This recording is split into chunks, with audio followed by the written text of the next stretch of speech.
Hey guys welcome back. So ഇന്ന് നമ്മൾക്ക് ഒരു ജേണൽ ബുക്ക് ചെയ്യാം, അതും വിൻറ്റേജിൽ. ഞാനെപ്പോഴും നോട്ട് ചെയ്തെന്ന കാരണം എൻ്റെ ബുക്കിൽ കുറേ പേജ് ബാക്കിയുണ്ട്. ഒരു ബുക്കുള്ള എടുക്കുക, പക്ഷെ എത്രയും ഉണ്ടാവും പേജ് മാത്രം. ആദ്യം നമ്മൾ ഈ പേപ്പേഴ്സൊക്കെ ഒന്ന് കട്ട് ചെയ്തെടുക്കലാണ് പണി. നിങ്ങൾക്ക് ഇതിന് പകരം A4 ഷീറ്റ് യൂസ് ചെയ്താലും കുഴപ്പമൊന്നുമില്ല. എന്നിട്ടൊന്ന് ഫോൾഡ് ചെയ്തിട്ട് എല്ലാം കൂടി ഞാൻ ഒന്ന് വെക്കുന്നുണ്ടായിരുന്നു.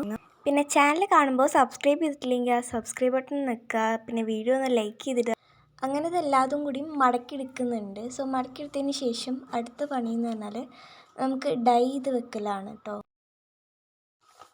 എൻ്റെ ടേബിൾ വൈറ്റ് ആയതുകൊണ്ട് തന്നെ നമുക്ക് കുറച്ച് സൂക്ഷിച്ച് ചെയ്യണം. ഞാനിവിടെ ചായപ്പൊടി തിളപ്പിച്ച വെള്ളമാണ് യൂസ് ചെയ്തിട്ടുണ്ടായിരുന്നത്. നിങ്ങൾക്ക് കാപ്പിപ്പൊടി യൂസ് ചെയ്താലും മതി. ഇനി നമ്മൾ കട്ട് ചെയ്ത പേപ്പേഴ്സൊക്കെ അതിൽ ഡിപ്പ് ചെയ്ത് കൊടുക്കുക. ഞാനെന്ന് പറഞ്ഞാൽ ഇവിടെ കുറച്ച് കളർ മതി എന്നുള്ള രീതിയിലായിരുന്നു ഉണ്ടാക്കിയിട്ടുണ്ടായിരുന്നത്. എന്നാലും എനിക്ക് ഈ ഒരു കളറൊക്കെ കിട്ടിയിട്ടുണ്ടായിരുന്നു.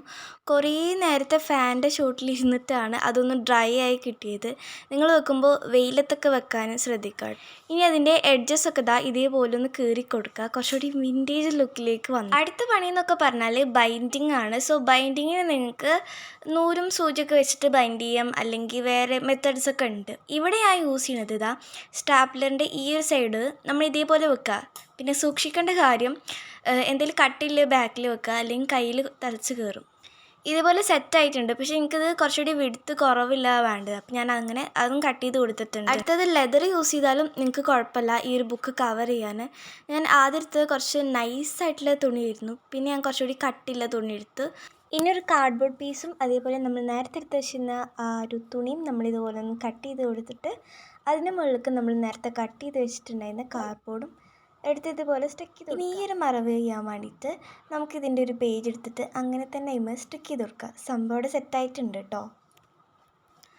അടുത്ത ഭാഗം എന്ന് പറഞ്ഞാൽ ഇതിൻ്റെ ഡെക്കറേറ്റിംഗ് പാർട്ടാണ്. ഇതേപോലൊരു പീസ് ഞാൻ കാർഡ്ബോർഡിൽ നിന്ന് കട്ട് ചെയ്തെടുക്കുക ചെയ്തിട്ടുണ്ടായിരുന്നത്. പിന്നെ ഇതേപോലെ ഒരു ത്രെഡും പിന്നെ ഫോം ഷീറ്റിൽ നിന്ന് ഇതേപോലൊരു ഷേപ്പും കൂടി കട്ട് ചെയ്ത് കൊടുക്കുന്നുണ്ട്. എന്നിട്ട് ആ കയറിൻ്റെ എൻഡിലായിട്ടാണ് ഞാൻ അത് സ്റ്റിക്ക് ചെയ്ത് കൊടുക്കുന്നത്. അപ്പം എന്തായാലും ഇതിൻ്റെ ഫൈനൽ ലുക്ക് നമുക്ക് കണ്ടാലോ. അങ്ങനെ നമ്മുടെ സാധനം ഇവിടെ സെറ്റായിട്ടുണ്ട്. സംഭവം എങ്ങനെയുണ്ട്? രസമല്ലേ? ഇഷ്ടപ്പെട്ടാൽ ലൈക്ക് ചെയ്യുക, സബ്സ്ക്രൈബ് ചെയ്യുക, ആൻഡ് എന്തെങ്കിലും കമൻറ്റ്. ഇതുമായി ബന്ധപ്പെട്ട് ഞാനൊരു ഷോർട്ട് അപ്ലോഡ് ചെയ്തിട്ടുണ്ട്, കാണാത്തവരുണ്ടെങ്കിൽ പോയി കാണാം കേട്ടോ. അപ്പം അത്രേ ഉള്ളൂ ഗായ്സ്. അപ്പോൾ ബൈ.